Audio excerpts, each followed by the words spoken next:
Nous avons donc la triade, qui est pour moi une carte, un plan d'accès à quelque chose qui est enfoui dans notre subconscient et qui nous entraîne en général dans des dérives et dans des modes de fonctionnement répétitifs.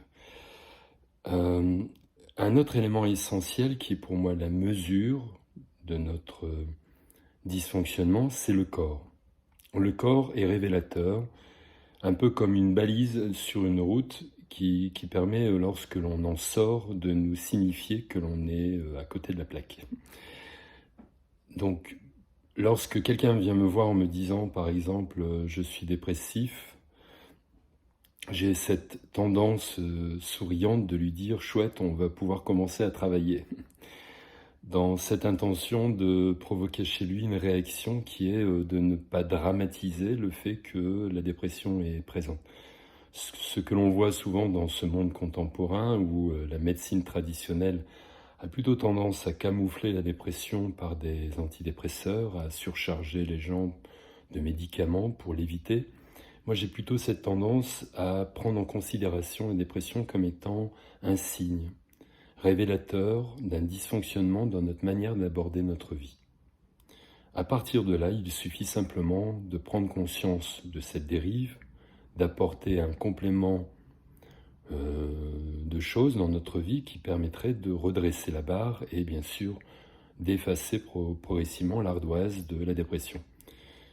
Quand quelqu'un vient pour une dépression, il affiche la dépression, mais jamais il se pose la question du comment et le pourquoi cette dépression existe et est entretenue.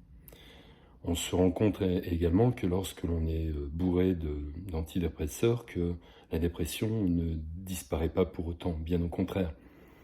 On est plutôt addict et dépendant d'un médicament qui finalement ne fait que croître et augmenter dans le temps sans pour autant se libérer de cette dépression. Donc le corps est révélateur et lorsque je parle de dépression, ça peut être aussi même des maladies bénignes jusqu'à des maladies graves. Si maladies graves existantes, pour moi, ce sont des signaux préalables qui n'ont pas été écoutés et qui nous ont fait entrer dans une démarche plutôt mentale, entraînant la triade à maintenir son pouvoir sur notre vie. Donc le corps est un outil de travail. La carte est la triade et le corps un outil de travail. Lors de la prochaine vidéo, je vous parlerai de l'âme et de la triade qui est pour moi l'ego. Donc la triade est un contenant mental qui favorise l'éclosion d'un ego. Pour ceux qui ne connaissent pas réellement la signification d'un ego, je vous conseille peut-être d'écouter la prochaine vidéo. Je vous remercie, à bientôt.